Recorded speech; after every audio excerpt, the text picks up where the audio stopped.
पता नहीं क्यों हमारे प्रधानमंत्री जी को चीज़ें बंद करने का बड़ा शौक है। पहले उन्होंने कहा था ऐतिहासिक, तो नोटबंदी कर दी। दूसरी बार कहा ऐतिहासिक, तो कोरोना वायरस के लिए देशबंदी कर दी। अब तीसरी बार ऐतिहासिक कह रहे हैं तो किसान की मंडी बंद कर रहे हैं। तो अब लगभग 500 किसान संगठन अपना एक नया मोर्चा लगा के पूरे देश के किसान संगठन एक आवाज में इस सरकार को याद दिला रहे हैं कि किसानों को चुनौती देके कोई इस देश में बच नहीं सकता।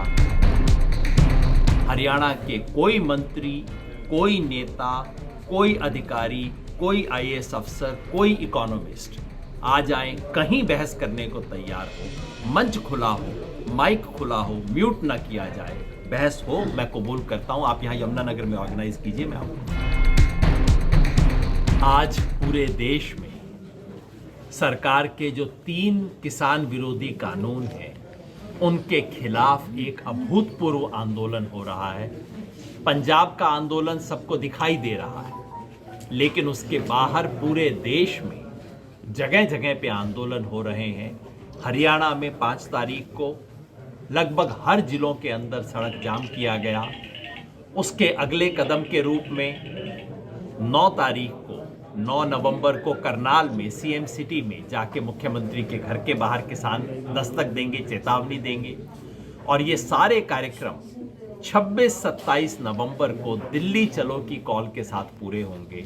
पूरे देश भर के किसान दिल्ली पहुंच रहे हैं। दिल्ली पहुंच के दिल्ली दरबार पे डेरा डालेंगे, घेरा डालेंगे किसान, क्योंकि आज ये सरकार किसान के ऊपर घेराबंदी कर रही है। पता नहीं क्यों हमारे प्रधानमंत्री जी को चीज़ें बंद करने का बड़ा शौक है। पहले उन्होंने कहा था ऐतिहासिक, तो नोटबंदी कर दी। दूसरी बार कहा ऐतिहासिक, तो कोरोना वायरस के लिए देशबंदी कर दी। अब तीसरी बार ऐतिहासिक कह रहे हैं तो किसान की मंडी बंद कर रहे हैं।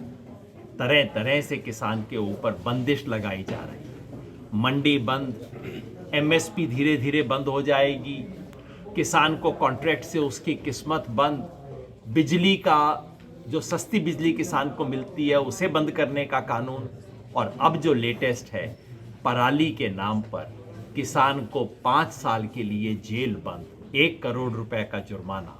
इसके जवाब में किसान कहता है मैंने भी कर ली मुट्ठी बंद। पूरे देश के किसान आंदोलन जो पहले अलग अलग समन्वय में थे वो जुड़ गए हैं।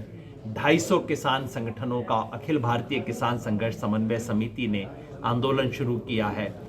उसके अलावा 250 के अलावा नए किसान संगठन, दूसरे किसान संगठन जो कि AIKSCC में शामिल नहीं थे, उन्होंने भी पिछले हफ्ते जुड़ गए हैं उसके साथ। और कल जो मैं दिल्ली में बातचीत करके आ रहा हूँ, और भी नए किसान संगठन जुड़े हैं। तो अब लगभग 500 किसान संगठन अपना एक नया मोर्चा लगा के पूरे देश के किसान संगठन एक आवाज में इस सरकार को याद दिला रहे हैं कि किसानों को चुनौती देके कोई इस देश में बच नहीं सकता। हरियाणा के किसानों ने पिपली के अंदर प्रदर्शन किया था, उसके बाद सरसा में शानदार प्रदर्शन किया, सरसा में पक्का मोर्चा लगाया। दुष्यंत चौटाला को कहा कि तुम कुर्सी और किसान में से कुछ चुन लो। अब मुख्यमंत्री आवास पे जा रहे हैं। हरियाणा का किसान पंजाब की तरह हरियाणा में भी आंदोलन शुरू हो रहा है, और यह आंदोलन सरकार को इन कानूनों को वापस लेने पर मजबूर करके ही रुकेगा। सर, मैं इसे फिक्सिंग नहीं कहता, मैं कहता हूं कि ये किसान छोटे छोटे शांतिपूर्वक कदमों से सरकार पे दस्तक दे रहा है। कल भी जो कर रहे हैं दस्तक है, उससे फालतू कुछ नहीं है। लेकिन क्योंकि लोकतंत्र में नियम है, पहले आप आगाह करो, पहले आप चेतावनी दो, उसके बाद आप एक्शन करो।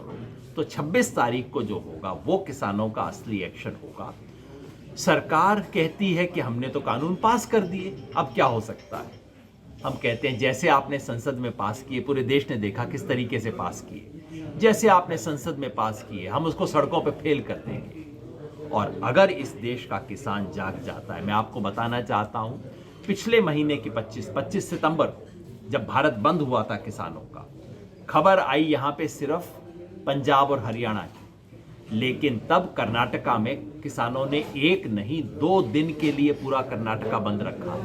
तमिलनाडु में 300 जगह पे प्रोटेस्ट उस दिन हुआ था। परसों 5 तारीख को जो रोड जैम का हुआ है, प्रतीकात्मक था। हमने खुद कहा था 4 घंटे करेंगे, ज़्यादा नहीं करेंगे, प्रतीकात्मक था, पूरे देश भर में हुआ है। तो इससे सरकार को सच ये है कि सरकार बौखलाई हुई है अंदर से। बीजेपी के नेता मंत्री खुद फोन कर करके कह रहे हैं, भाई साहब किस पंगे में फंसा दिया हमारे को इन लोगों ने। हरियाणा के सांसद अपने कॉन्स्टिट्यूएंसी में नहीं जा पा रहे, इनको काले झंडे दिखाए जा रहे हैं। लोगों ने बोर्ड लगा दिए हैं कि इन बिलों का समर्थन करने वाला कोई मंत्री, एमपी, एमएलए हमारे गांव में ना घुसे। ये बहुत बड़ा है। आप केवल पंजाब से तुलना ना करें, क्योंकि पंजाब में जैसा हुआ है आंदोलन, वो तो 100 साल में एक बार होता है। इतना उसके सामने तो महल से जंतर मंतर तक पहुंचा दिया इतना बड़ा आंदोलन वो तो है।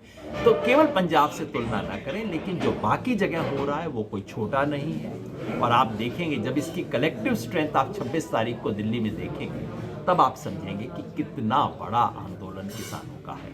खेती ये है सर, वो हाथी की चाल जैसा है, उठता धीरे धीरे, पर एक बार चल देता है तो कोई रोकने वाला नहीं होता। लेकिन हरियाणा में तो उल्टा हुआ है, पहले एकदम से दहाड़ मारी और अब पीछा दिखाया।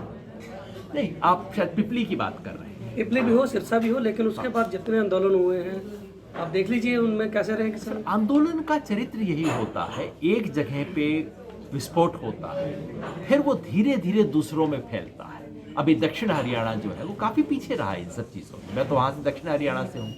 वहां ये खबर अभी गांव गांव तक पहुंचाना, क्योंकि अगर आंदोलन के बाद आंदोलन करेंगे तो खबर पहुंचेगी नहीं। ये बीच का वक्फा है जिसके अंदर हम गांव गांव में खबर पहुंचा रहे हैं, और उसके बाद होगा। तो किसान आंदोलन का हमेशा ये चरित्र रहता है। और फिर मैं कहता हूं, पंजाब में पिछले 1.5-2 महीने में जो हुआ, अगर उसको हम स्टैंडर्ड बना लेंगे तो इस देश के पिछले 100 साल के सारे आंदोलन फेल हो जाएंगे उस स्टैंडर्ड पे। तो लेकिन बिल्कुल आपने अच्छा किया पूछा। जहाँ जहाँ हरियाणा की बात कर लो आप, ये बात मध्य प्रदेश की कह सकते हो, ये बात आप महाराष्ट्र के कुछ हिस्सों की कह सकते हो।